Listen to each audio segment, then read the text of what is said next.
Hola amigos, ¿qué tal? Sean bienvenidos y bienvenidas a un episodio más de Notas de Motzali. Yo soy Kikis Vargas y el día de hoy me va a acompañar en esta entrevista mi gran amigo Isaí. Hola amigos, ¿qué tal? Y bueno, vamos a presentar a nuestro invitado del día de hoy, que a ver, suenen los tambores. Aquí tenemos a nada más y nada menos que a Andrés. Mucho gusto. ¿Qué tal, Andrés? ¿Cómo estás? Cuéntanos. Bien, pues, ¿qué puedo decir? Está bien, sí. Ahí traemos un temita que les contaremos después. Pero fíjense que, bueno, invitamos a Andrés porque nos estaba contando que está haciendo ya como su trabajo de titulación. Él estudia en el Conservatorio Nacional de Música. Un saludo para todos los del Conser. Saludos. Y bueno, también pues él nos va a explicar mejor de qué es lo que trata. A ver, cuéntanos. Tiene que ver sobre la educación musical, justamente como los demás temas que hemos tratado en el podcast, pero él trae una propuesta muy interesante. Así que, a ver, ¿por qué no nos cuentas un poquito de lo que nos estabas diciendo hace ratito? Ok, bien, ¿por dónde comienza? Pues prácticamente pues, yo comenzaba con esta propuesta de crear una educación musical o hacer que la educación musical avanzara a esta postura más científica, debido a que pues, cuando yo inicié mi carrera, pues yo tenía la expectativa de, no, pues voy a aprender justo cómo aprenden las personas, ¿no? Voy a ser un experto en enseñar a las personas y pues evitar todas estas frustraciones que muchas veces tenemos como músicos en nuestra formación, ¿no? De a veces sentir que no avanzamos en el instrumento, de pues hacer la lección de solfeo pues 1,000,000 de veces y cuando el maestro te dice, órale vas, resuelve la lección, mágicamente en ese momento se te olvida, ¿no? Uh-huh. O incluso pues esto de por qué hay personas a las que se les facilita tanto el solfeo y a otras a las que no. Cómo es que generan las personas este entrenamiento auditivo o lo que llaman el oído musical o el oído interno. Y pues yo esperaba justo en esto de la carrera, pues poder conocer eso, ¿no? Porque tanto para mí y como ya aspirando a la parte laboral, pues uno ser maestro, ¿no? A nivel superior, que pues fue cuando te topas con las decepciones, que pues incluso el planteamiento de la carrera en el conservatorio es más que tú como educador musical, es, tú atiendes niños, ¿no? Y no porque sea malo, pero al menos no te consideran como una persona que puedas impartir clase a nivel superior, ¿no? Si tú egresas como educador musical, al menos en el concert, tu perfil de egreso no es para que te contraten en una escuela superior. Que ha habido estos cambios que incluso han modificado el plan de estudios, que primero empezó como LEME, que es licenciatura en educación musical y escolar. Uh-huh. Me parece que en el 2006 o 2007 tuvo una adenda al plan de estudios en el que ya le pusieron licenciatura en educación musical, con esta perspectiva de que, bueno, ya no solo lo escolar, ¿no? Primaria, secundaria, sino para todas las edades, ¿no? Pero finalmente, al menos lo que es la práctica o ya la tradición dentro del conservatorio, realmente las herramientas que te proporcionan no están destinadas a que tú puedas ejercer como un maestro de educación superior, ya sea como maestro de instrumento, de solfeo, armonía alguna teórica. Entonces, pues, viendo todas estas cosas, pues también fue cuando yo fui ahondando en, pues, cómo lograr ese objetivo, ¿no? Sí, pues, bueno, aquí ya hemos hablado muchas veces de educación musical y, bueno, pues ahora sí que creo que es un tema, pues, del que se puede ver de diversos ángulos, ¿no? Porque justamente ahorita, como tú nos estás diciendo, creo que eso nunca lo habíamos dicho, que realmente la carrera de educación musical parece que se enfoca solamente a los niños pequeños y se olvida uno de todos los demás, ¿no? O sea, no nada más aprendemos cuando somos niños, ¿no? O sea, aprendemos toda la vida. Y por ejemplo, ahorita que dijiste, o sea, dar clases en una escuela superior, pues claro, puede ser también un objetivo, ¿no? Pero ¿qué hay también de aquellos que, pues no sé, que son invidentes, que son sordomudos?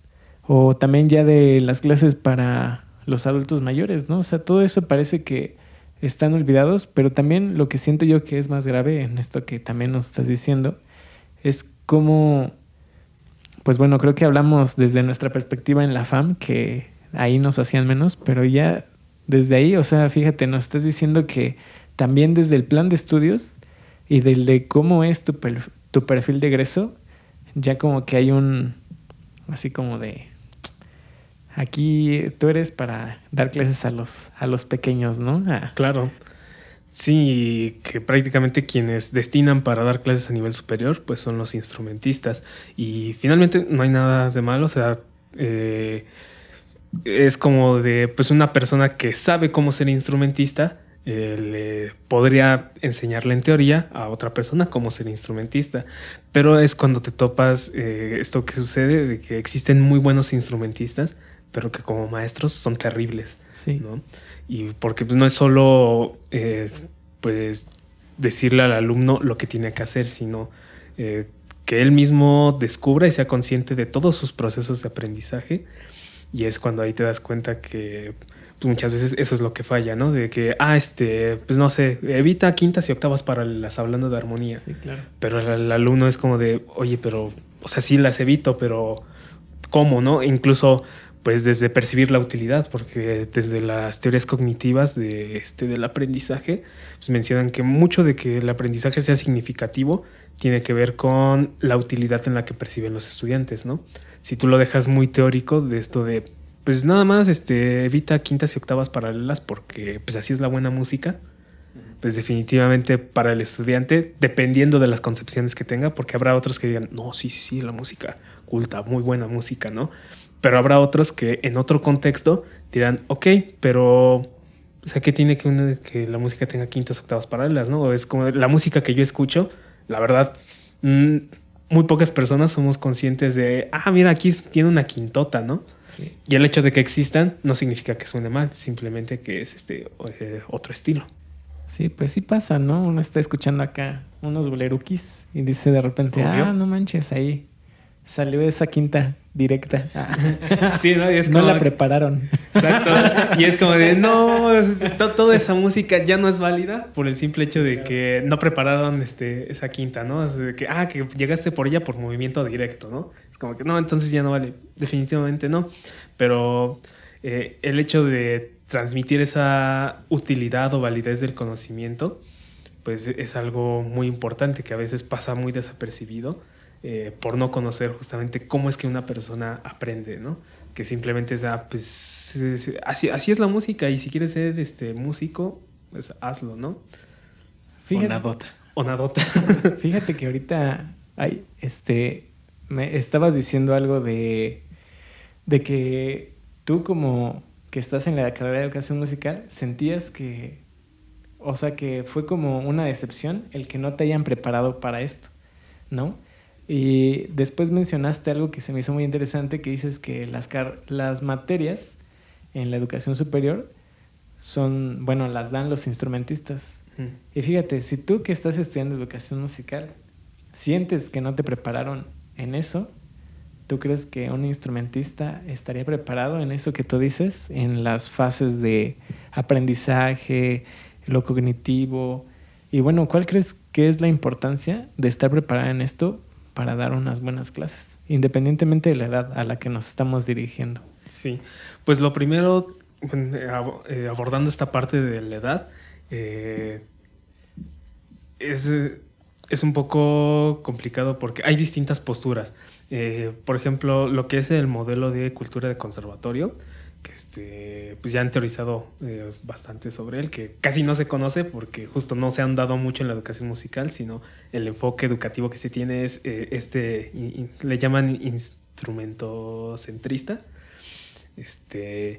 pues que prioriza el hecho de hay una edad óptima para que alguien aprenda un instrumento, ¿no?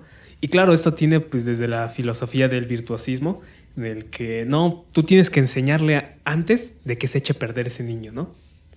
Cuando realmente justo lo que son las teorías del aprendizaje es de, pues las personas no dejamos de aprender en ningún momento, ¿no? Pon tú que, obviamente esto de la estimulación temprana, pues definitivamente lo que sucede es que tú evitas que una persona desarrolle conductas que tú no quieres. Porque de hecho hay un psicólogo que se llama Michael Domjan, que fue el que escribió el libro Principios de Aprendizaje y Conducta, o sea, así como que lo top de sobre el aprendizaje, en el que menciona que el aprendizaje no es solo el cambio de los mecanismos de conducta o lo que una persona hace, sino también lo que no hace, ¿no? Entonces, definitivamente, pues quizá en esta intención de pues evitar que alguien se vicie, es como que no, por eso hay un requisito de edad, ¿no? Pero realmente no es como algo absoluto, o sea, las personas no dejan de aprender a lo largo del tiempo. Y al menos lo que ha apuntado a la evidencia empírica es que las personas que sea la edad en la que agarren un instrumento o empiecen a aprender música, si toman los pasos correctos van a llegar al mismo resultado. Que claro, también tiene que ver circunstancias sociales, porque pues, también tiene que ver el alcance de la educación musical, porque obviamente una persona con mayor capacidad adquisitiva para recursos de educación musical definitivamente va a estar muy adelantado. Incluso alguna vez tuve un contacto con un maestro, se llama Jorge Piña. Él hizo una conferencia sobre el impacto de la familia sobre la música y justamente mostraban que Johann Sebastian Bach no era el gran virtuoso que todos conciben, o sea, no por sí mismo, sino que resulta que viene de una larga línea generacional de muchos músicos, que aproximadamente son, me parece, 7 o 10 generaciones de músicos de la familia Bach hasta Johann Sebastian. Y pues la gente dice, no, Bach era un genio. Sí, pero también es parte de su resultado como contexto histórico, social y familiar, ¿no? O sea, imagínate, tienes 10 personas, 10 generaciones desarrollando una profesión, pues definitivamente llegando a Johann Sebastian Bach es muy probable que definitivamente va a estar muy refinado, ¿no? Sí, claro. No sé si se me pasó algo. No, estuvo mucho. A ver, pero es que Perfecto. es que luego Isaí si no me va a reclamar así detrás de cámaras de, no, es que no me dejaste hablar. Entonces ya dije, no, voy a dejar hablar a Isaí. Y yo. Isaí en modo palo. Sí, sí. Es porque soy un palo. A mí me llamó la atención que decías que es importante también las cosas que no se hacen. Se me hizo curioso que muchas veces pensamos en ¿cómo le hago para, no sé, ¿no? Por ejemplo, esto de la lección de solfeo, las cuestiones de armonía y muchas cosas, pero también se me hace interesante ver las cosas que no hay que hacer. Entonces, supongo que eso hay que también tomarle importancia porque, bueno, ahora pienso que radica también en eso, en las cosas que no se hacen. O sea, hay cosas a las que debemos enfocarnos en también, no voy a hacer esto para poder hacer esto y así. Sí, pues eso tiene un fundamento en lo que es el aprendizaje asociativo, que prácticamente lo conocen como el conductismo explica el aprendizaje, ¿no? Que obviamente la relación que tienes entre estímulos determina tu conducta, ¿no?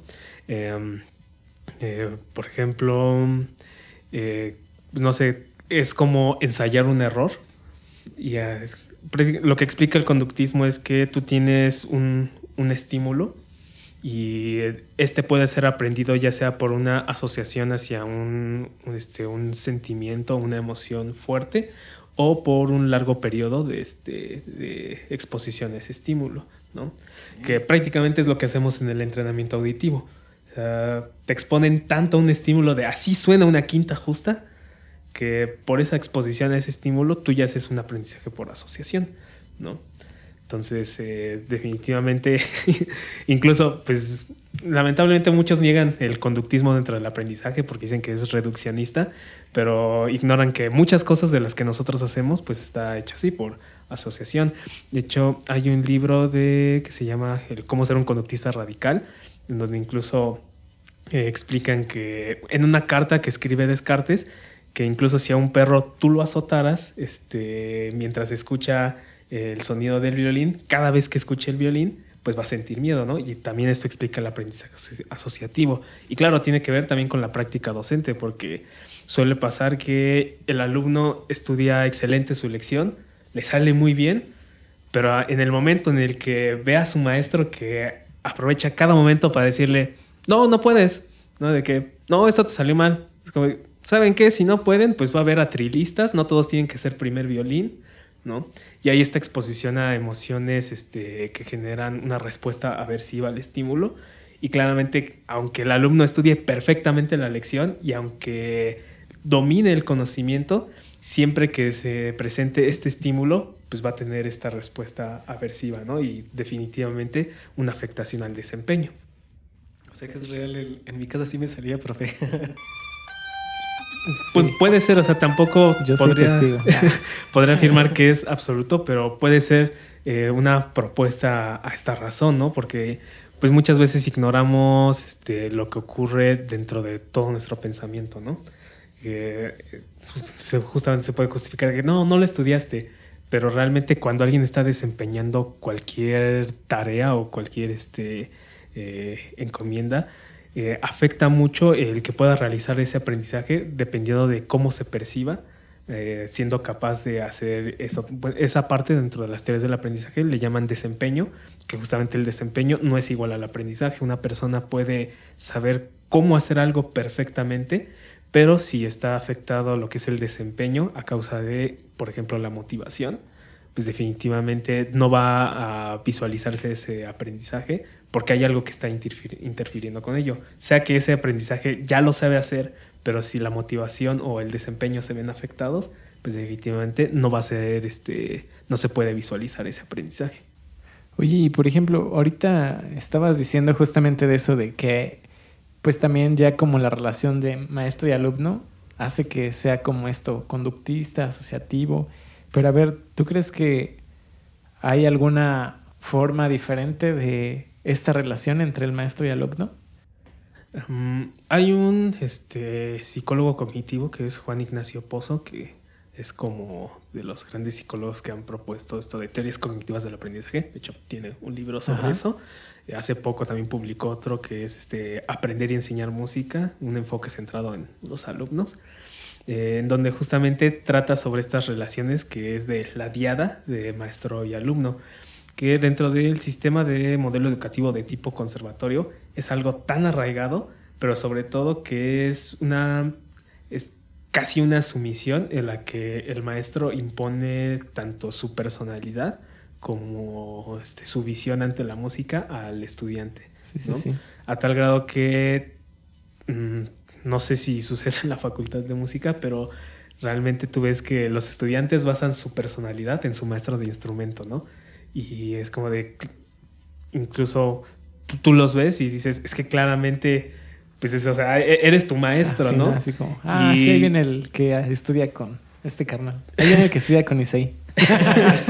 Entonces, lo que sugiere este autor es que, número uno, pues no es como tal al momento de enseñar, imponer tu visión sobre la música o el aprendizaje al estudiante, sino que tú seas este camino para que él pueda descubrir su propio aprendizaje. Hay igual distintas posturas, porque, por ejemplo, este lado conductista, pues dice, el propósito del aprendizaje es ahorrar pasos, ¿no? Pero pues igual es un poco delgada la línea entre el ahorrar pasos y ya tener un camino fijado, ¿no? Si vas a seguir este camino porque es así, ¿no? Hay otras posturas constructivistas que justamente es esto de que cada estudiante encuentre su propio camino. Tú solo vas a implementar como los procesos, pero no los resultados, ¿no?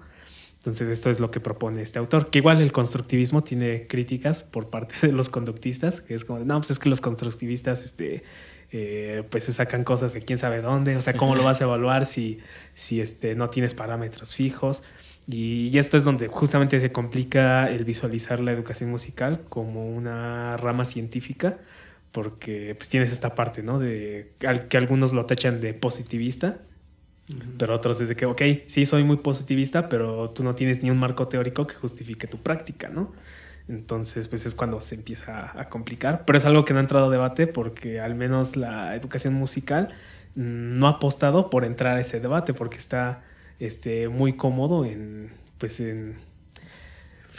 Pues en este pensamiento mágico que ha ofrecido, por ejemplo, el humanismo, de todos somos plurales y diversos. Y no digo que no lo seamos, pero simplemente es como de, ok, sí lo somos, pero ¿por qué? ¿No? Entonces, pues es cuando se empieza a complicar un poco. Y es lo difícil de justamente querer teorizar de una manera objetiva, justificada, porque es de, ok, sí, pero ¿por qué no? O sea, explica por qué sí es o por qué no es así, ¿no? Sí, pues es que justo esto que dices pues de los maestros y los alumnos, o sea, yo creo que es algo que sí también, o sea, algo que he discutido con varias personas es justamente que uno tiene que generar su propio criterio. O sea, porque el maestro sí tiene, pues digamos, su experiencia, su conocimiento, y pues ahora sí que todo eso lo desarrolló en base a su trayectoria, pero si no dejas al alumno tener su trayectoria, pues, ¿qué lo estás dejando hacer? ¿No? Sí, incluso en esto que es como la trayectoria del maestro o la tradición, cuando te vas hacia cómo se conciben los niveles de conocimiento en cuestión de su validez, lo que es tu experiencia personal o tu conocimiento a lo largo de los años es el nivel más bajo que existe, ¿no? O sea, y que tiene mucha tendencia a tener demasiados vicios de verdad, ¿no? Porque justamente es de mi experiencia me dice, ok, sí, tu experiencia, pero pues, tu experiencia no se puede aplicar, no es replicable. Replicable. Replicable. Calambre cerebral. Entonces, pues justamente es cuando entra esto de establecer un marco teórico, una teoría hacia el aprendizaje. Ok, puedes partir, sí, ¿no? De este punto, ¿no? De yo tengo una hipótesis de que cuando yo hago A, va a suceder B. Uh-huh. Pero obviamente ese enunciado condicional tiene que ser sometido a una experimentación o al menos lo que arrojan los datos o lo que sucede en el entorno, pues tienen que justificarlos, ¿no? De que, si veo que yo propongo A, tiene que suceder B. Y los datos me arrojan que definitivamente fue así, entonces yo ya puedo pasar de una oración condicional a una afirmación, ¿no? De siempre que yo haga esto, va a tener tales resultados en el aprendizaje de una persona, ¿no? Entonces, al menos en cuestión de esto de la experiencia propia del maestro o la tradición, pues es un nivel de conocimiento muy bajo y que pues lamentablemente sigue permeando en la enseñanza musical, ¿no? Porque todo lo que hacen los maestros, o al menos la mayoría, es eso de, es que así me enseñó mi maestro, es que así yo aprendí, y es como de, ok, sí, pero ¿realmente funciona? Sí, y me funcionó, ¿no? Suelen decir, y funciona, y yo soy el claro ejemplo.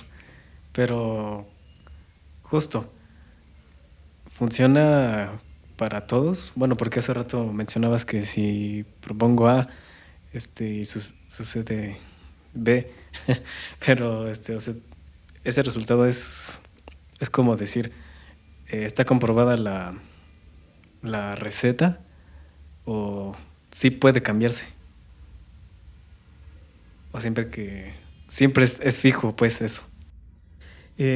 Pues al menos lo que proponen en las teorías de aprendizaje es que tú establezcas un marco de referencia para que así sea. O sea, supone el propósito de que exista una teoría científica en todo es que tú puedas obtener esos mismos resultados en diferentes condiciones. Y si son distintas condiciones, tú puedas especificar en estas condiciones si sucede así o no sucede así, ¿no? Okay. O sea, es justamente justificar todos los fenómenos y explicar por qué funcionan o no funcionan, o por qué suceden y por qué no suceden, ¿no? Por ejemplo, esto que pueden decir los maestros de que no, es que a mí me funcionó. Justamente, o sea, desde esa afirmación es como que, ok, pero ¿por qué te funcionó? O sea, ¿qué hizo que sí funcionara en ti y qué hizo que no funcionara en otros estudiantes, ¿no? Y quizá aventurándome, o sea, no conocería todo el contexto para poder afirmarlo, pero incluso puede ser que detrás de lo que él cree que sí le funcionó, pues en realidad fueron otras cosas que no considera, a lo que podremos llamar justamente los principios de aprendizaje y conducta, que muchas veces no son conscientes de que lo hacen, pero en otras cosas sí los hacemos, ¿no? Claramente que cuando aprendemos cualquier otra cosa, es como que, oye, pero ¿cómo aprendí esto si pues, nunca fui consciente? Uh-huh. Muy probablemente ahí hubo procesos de aprendizaje que sí se cumplieron y por eso lo pudiste aprender de manera tan fácil, ¿no? No sé, por ejemplo, que aprendes a cocinar tal platillo y tú lo puedes repetir las veces que tú quieras, ¿no? Pero justamente, comúnmente no solemos analizar eso, pero si pudiéramos analizarlo, podremos encontrar que ahí se establecieron principios de aprendizaje y de conducta, ¿no? Y justamente el propósito es que si suceden esas cosas, ¿por qué no podría suceder en la educación musical, ¿no? De justamente establecer principios, de poder aplicarlos y tener un marco de referencia, no quizá una norma o así como de no, el decálogo, sí o sí tiene que pasar, sino simplemente es un marco de referencia que muy probablemente si se cumplen estas condiciones se pueda cumplir tal propósito, ¿no? Oye, a ver, ahorita que te estoy escuchando y esto, fíjate que me están surgiendo varias dudas. A ver, es que, bueno, creo que tiene que ver un poco con cómo veo yo más o la investigación, ¿no? Porque, bueno, el método científico tiene parte, ¿no? Como de qué es la investigación, de la observación, probar los datos y, bueno, luego cuáles son los resultados. Pero, o sea, en cuanto a la educación musical, bueno, yo ahorita que te estaba escuchando, o sea, siento que esto que nos dices es como, o no sé si ahí yo me equivoco, que es como más de datos duros, o sea, como de datos más cuantitativos que de cualitativos. Y por ejemplo, ahí yo siento que, bueno, más bien creo que esto tiene que ver porque yo hice mi tesis sobre investigación, pero participativa. Entonces esto tiene que ver con entrar en la sociedad, proponer algún cambio en conjunto, o sea, todo en conjunto, pero una característica de la investigación participativa es que no es exacta.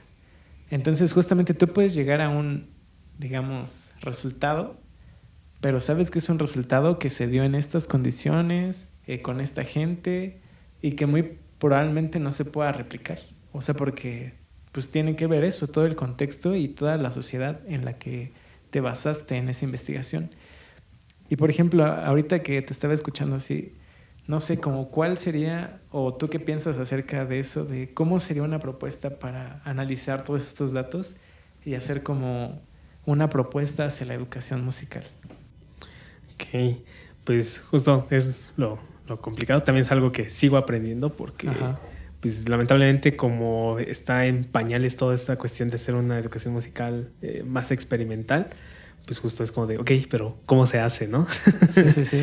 ¿No? Justamente, pues establecer pues rúbricas que te permitan medir eso. O sea, justamente es lo que yo quiero buscar en mi investigación de tesis, ¿no? Cómo lograr esa propuesta que pues me pueda arrojar datos duros, pero que también se vaya a dar este encontronazo, ¿no? De que de repente, lo que dices, cuando es más participativo, sorpresa, que pues, puedes encontrar que no es replicable, ¿no? Sí. Sí, sobre todo también creo que vas a encontrar muchos datos que son cualitativos, ¿no? O sea, no así que se puedan contar, sino que, bueno, a lo mejor hice esto y no sé, o sea, más que los números, más bien qué es lo que logré con esto, ¿no? O bueno, no sé, o sea, porque siento que llevar todo, o bueno, no sé, ahí también como nos podrías explicar un poquito sobre esta investigación que quieres hacer, la estás encaminando hacia, digamos, un plan de estudios, hacia, no sé, una materia o varias materias. Yo principalmente quiero centrarle en lo que es el entrenamiento auditivo y el solfeo. Sí, claro. Porque han sido, bueno, entrenamiento auditivo no tanto, pero sí solfeo ha sido de las áreas que más me han costado, ¿no?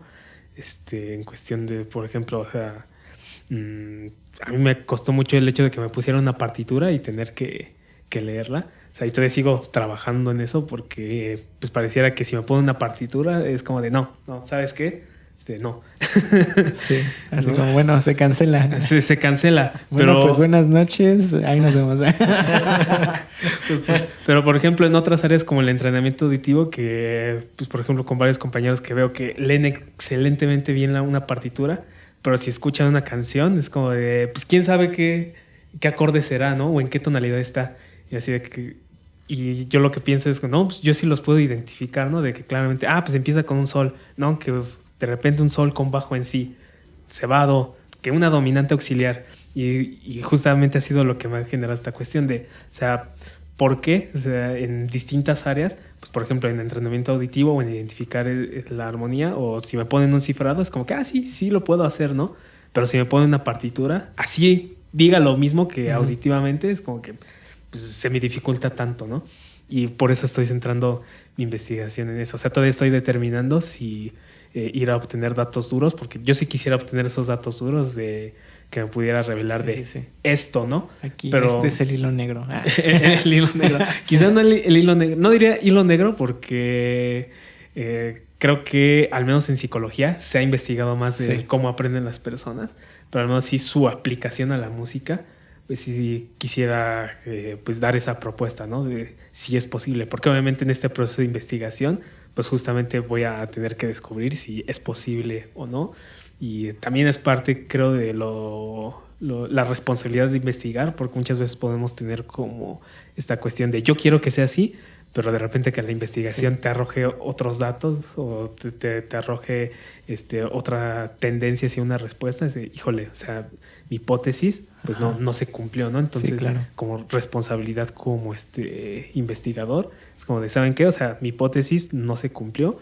Entonces queda aún por investigar, o es como de justamente pues, al no cumplirse se cumple otra hipótesis de la cual yo quería intentar negar, ¿no? Pero pues justo, o sea, quizá lo primero que quiero implementar es hacer este ejercicio de creación de conocimiento, porque creo que al menos el cómo se hace y el cómo se investiga la enseñanza musical está estancada en esto de, es que a mí sí me sirvió, ¿no? Es como de, es que todo aporta. Es como de, hay que empezar primero como a incomodar esto, de, ok, sí aporta, pero ¿en qué? ¿No? Y obviamente al decir pero ¿en qué? Ok, entonces hay que crear formas de medir esto, ¿no? Entonces, pues es parte de lo que todavía sigo en proceso. No podría ahorita darte como una respuesta así de estoy seguro, ¿no? O sea, es parte de lo que todavía sigo investigando dentro de mi proyecto de tesis. De justo cómo establecer esto, si es posible o no. Isaí, ¿qué pasó? Sorry. Es que dice que ya quiere hablar. Continúen. Sí, muy está muy interesante esto que dice. A ver, vas Isaí. Ya que nos interrumpiste. Perdónenme, no lo resistí.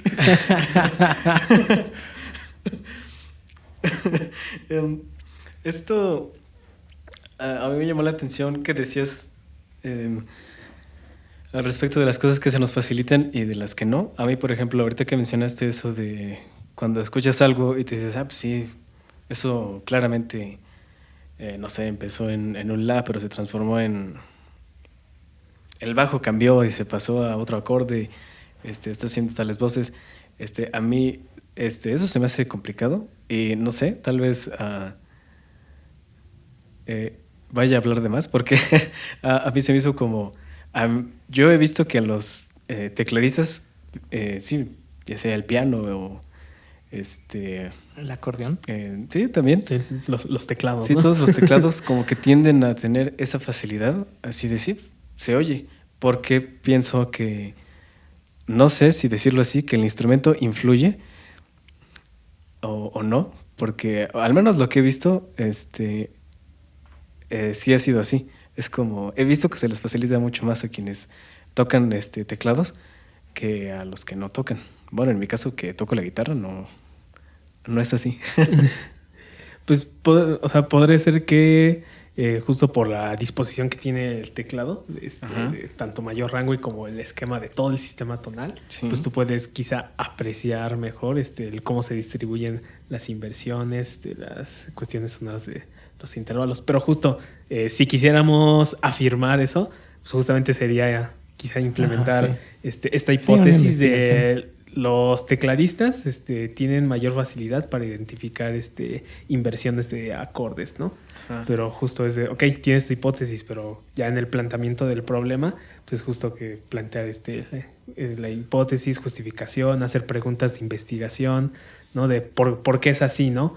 o por qué el distinto orden en los instrumentos de teclado tiene estas consecuencias en la formación auditiva, ¿no? O incluso irte de realmente qué es lo que sucede en lo que llaman el oído musical o el oído interno, que incluso hay un maestro, el maestro Germán Romero, que tiene uno de los métodos sobre todo esto de entrenamiento auditivo, menciona que hay una metáfora fisiológica de esto que llaman el oído interno, que justifican el cómo nosotros aprendemos a escuchar, pero que realmente al ser una metáfora no termina de explicar bien, porque tú dices, pues el oído pues, es un órgano, ¿no? O sea, no es como que dentro de tu órgano te diga de, claramente esa es una quinta justa, ¿no? Claramente esa es una primera inversión, ¿no?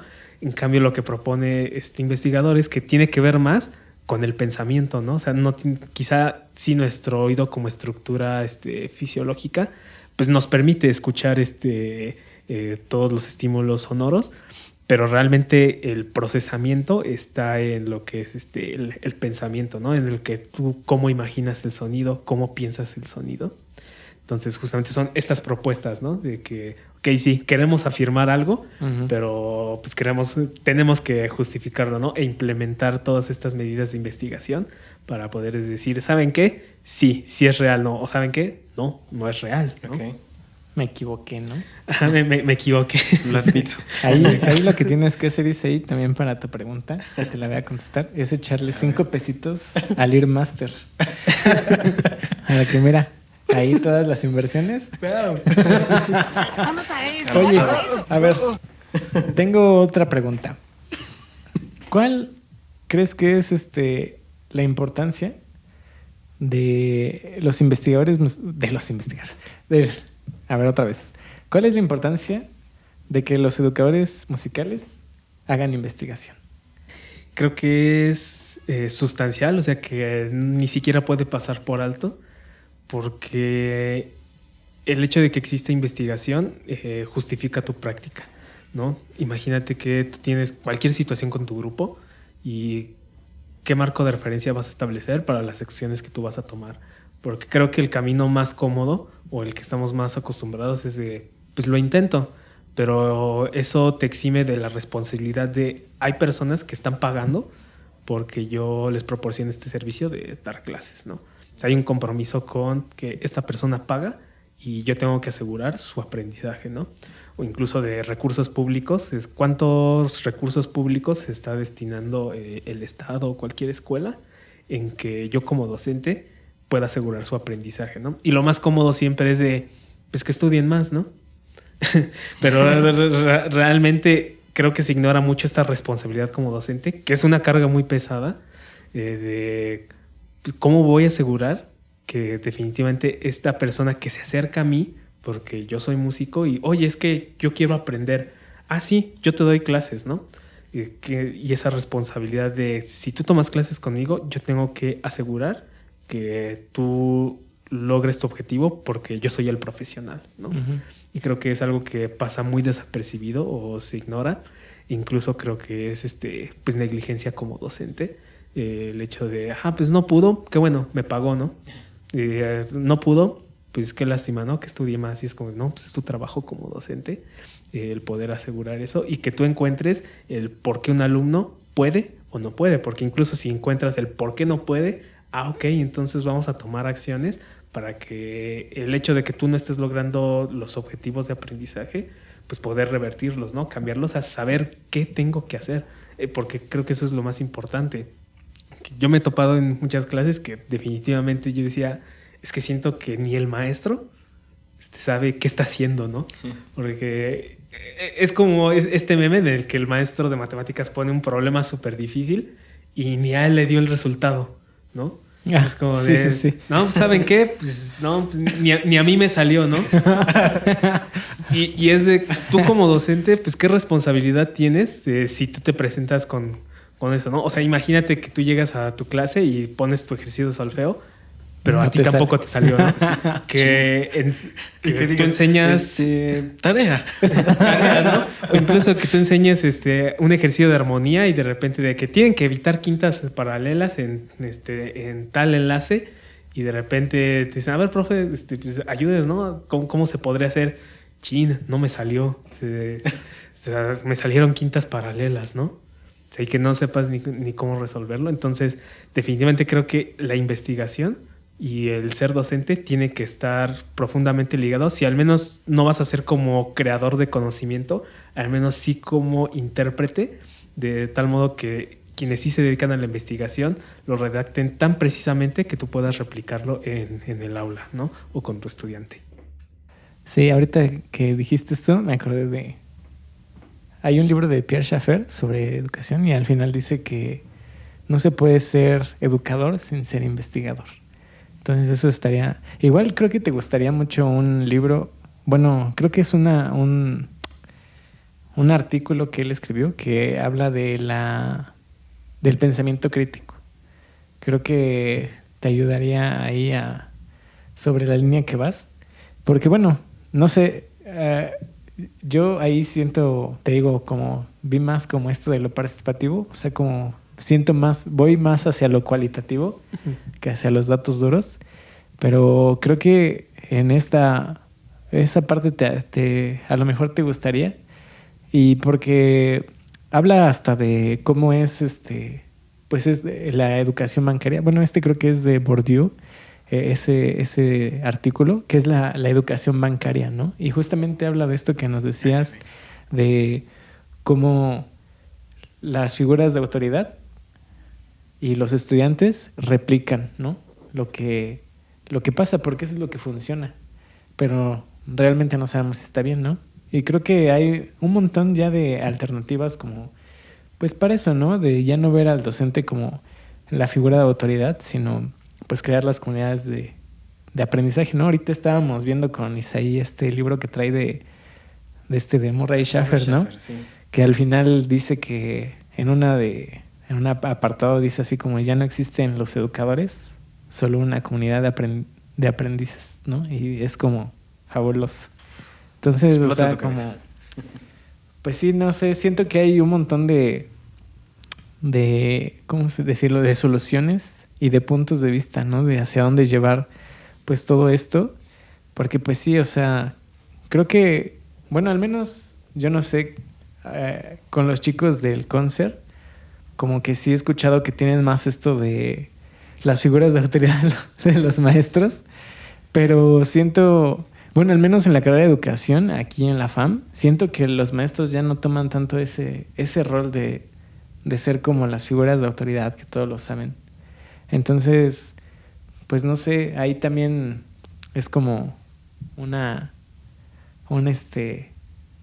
¿cómo decirlo?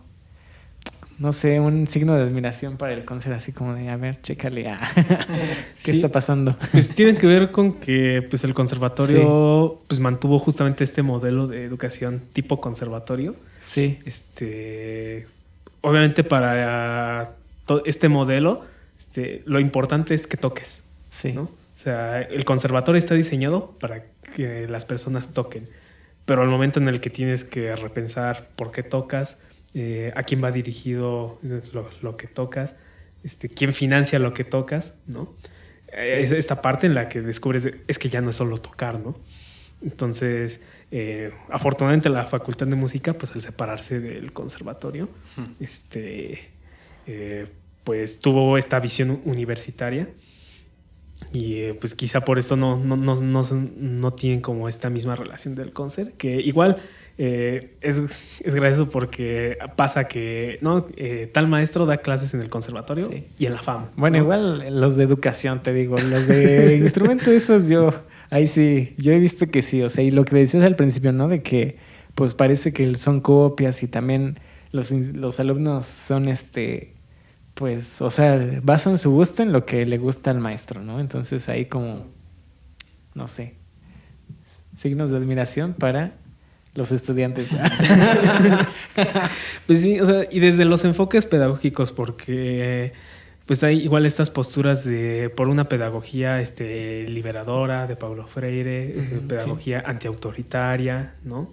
Incluso desde John Dewey con el racionalismo, él planteaba que en un espacio de enseñanza, pues ya no existía esta relación de maestro-alumno, ¿no? O maestro-discípulo, en el que yo maestro te digo qué hacer y tú discípulo obedeces, ¿no? Sino ya justamente es de docente-discente, ¿no? De ambas personas están aprendiendo en este proceso, ¿no? Que el proceso de enseñanza y aprendizaje no es unidireccional, sino que es bidireccional. Incluso, por ejemplo, podemos ver que aún la mayoría de las clases se imparten de tal manera de el maestro es el que está al frente y los alumnos son los que escuchan, ¿no? Y pues pareciera que no, pero finalmente sigue manteniendo este pensamiento de el que tiene algo importante que decir es el maestro, ¿no? Y los alumnos tienen que escuchar. Y por ejemplo, lo que es el método Dalcroze, no sé si han tenido oportunidad de participar en lo que es alguna actividad de Dalcroze. Número uno, el maestro está a la misma altura de los alumnos, ¿no? O sea, no es como que esté en un piso arriba o en un escalón arriba, sino de no, estamos aquí todos juntos, ¿no? Hacen las actividades juntos. Casi siempre están en círculo o moviéndose en el escenario. Entonces, en estas posturas, pues justamente se pierde este orden de jerarquía. Y creo que es algo a lo que musicalmente tendremos que apostar, ¿no? Porque, por ejemplo, a mí me pareciera insufrible que, por ejemplo, no sé, como en sector infantil, se siga manteniendo eso. Y pasa, ¿no? Que pues, se supone están las clases de sector infantil y tenemos este modelo, ¿no? Del maestro al frente y así bancas que ni siquiera han cambiado en 60 años. Siguen siendo las mismas bancas de hace 60 años. Sí. Y es como que ni eso ha cambiado, ¿no? Y pues también, o sea, ¿qué perspectiva tenemos de la enseñanza, ¿no? Que forzosamente queremos seguir manteniéndola así, cuando creo que pues en todo este tiempo ya deberíamos empezar a cambiar, ¿no? Es como que, ¿por qué no ha cambiado, no? Si constantemente la sociedad pues está cambiando, y más en esta época que pues, al ser muy mediática es como que los cambios son sumamente repentinos, ¿no? Lo que pudo pasar hace 4 años pues ya no, definitivamente ya no es el mismo contexto que tenemos ahorita, ¿no? Por ejemplo, con la pandemia, que pues todo eso, o sea, podemos decir no, pues no cambió nada, pero de repente en otras cosas dices, no, espérate, sí cambió, ¿no? O sea, ya no es quizá el mismo ritmo, incluso las competencias tecnológicas.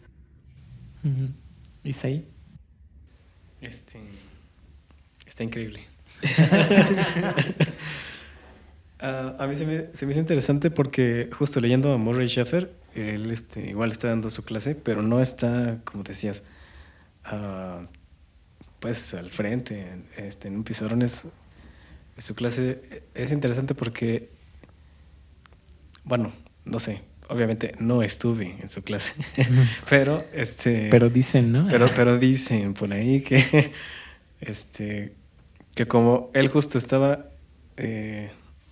rompiendo esa relación de decir como de yo soy el que está al frente, yo soy el que está aquí al mando, tenía esa facultad de darle a sus alumnos la oportunidad de poder también cuestionarlo, y eso se me hizo muy interesante, que tú permitas a un alumno que también exprese esto que él trae, o pues que lo que tú estás diciendo sea como de no, es que yo pienso que no. Querido profesor, no. Estoy equivocado. Y entonces, pues sí, es algo que no sé si eso estaba desde hace años, porque, como dices, porque no ha cambiado en realidad. Solamente fue con estos grandes personajes, o bueno, grandes profesores como Murray Schafer o como Dalcroze, y ya no, son ellos y ya. Y ahora nada más es como los estudiamos y es así de sí, pues es que fueron grandes. Pero bueno, regresemos a lo que íbamos, y el profesor desde enfrente. Como de ya, eso estuvo chido, estuvo bonito, pero bueno, ya, ellos ya pasaron, ni modo. Y es como, ¿por qué no ha sucedido eso? ¿Por qué no ha cambiado en realidad? Es que esa es la misión, el objetivo. El objetivo. Sí, pues ahora sí que creo que pues para todos los educadores, pues bueno, espero que vean esta charla, que les guste y pues que los ponga a pensar, ¿no? Aquí déjenos en los comentarios que si ya habían escuchado sobre la educación científica y bueno, llevada ahora hacia la educación musical. Creo que fue muy interesante este rato que platicamos. Ya se nos fue súper rápido el tiempo. Y bueno, no sé, nos gustaría que igual, si quieres recomendarnos algún libro, alguna canción, película, lo que sea, Sí. que, no sé, podamos saber de lo que estás haciendo, pues estaría padre, ¿no? Si nos quieres compartir algo, y aquí lo vamos a poner. Ok, pues libro, pensando de justamente educación musical, creo que de Juan Ignacio Pozo, de cómo aprender y enseñar música, un enfoque centrado en los alumnos. Ese va a estar centrado en las teorías cognitivas. Creo que también sería muy útil de teorías del aprendizaje de Jung, principios de aprendizaje y conducta de Michael Domjan. Y pues bueno, quizá hay otro libro de Introducción a la Psicología de Lilienfeld, que pues igual creo que es uno de los grandes problemas que, siendo la ciencia que va a determinar o explicar más bien cómo sucede el aprendizaje y el comportamiento con el individuo y su entorno, pues muchas veces también esté muy mal explicada, ¿no? Sí. Entonces creo que ese es uno de los mejores libros para introducir a tanto lo que es la psicología, porque de hecho los primeros capítulos es pues qué hace la psicología una ciencia, ¿no? O la necesidad de la investigación dentro de la psicología. Entonces creo que libros podrían ser esos. Va, pues aquí. Bueno, ya aparecieron, así que si no los anotaron, regrésenle el videito unos 10 segundos y aquí van a estar apareciendo. Igual los comparto porque los tengo en PDF. Bueno, tengo que ver si aún los tengo porque se llevaron mi celular todos. Ahí, creo que es lo que más me duele. Que sí, de mis libros. Los PDFs. Lloremos. Así es el momento de decir lloremos. Bueno, vas Isaí. Sí, queremos que nos des tus redes sociales para que pues podamos seguir lo que estás haciendo, lo que estás proponiendo. Así que, ¿cómo te encontramos? En las Igual redes para sociales? que te escriban, si tienes ahí los libritos, Sí, pues sí. que se contacten. Sí. Pues en Instagram aparece como Misael Andrés SR. Y sí, creo que ese sería el medio Vale. de contacto. Ahí está. Entonces, pues igual podrán notar que ando ahí también de grillero, porque también soy parte de la sociedad estudiantil del conservatorio. Fabuloso. Entonces, pues ahí también estamos haciendo como toda esta visión de reestructurar todo el modelo educativo, nuevas propuestas. Vamos a dar nuestras redes, Isaí, también. Bueno, a ver, ¿te toca? A mí en Instagram me encuentran como Isaí Betterman y en Facebook Isaí Sánchez. Sí, así es. Correcto. Ah, sí, a mí me encuentran como... Perdón, me distraje. A mí me pueden encontrar en todas las redes como Kikis Vargas. Bueno, estoy en Facebook, en TikTok, en Instagram. Y bueno, ahí tengo mi canal de YouTube. Si quieren pueden seguirme.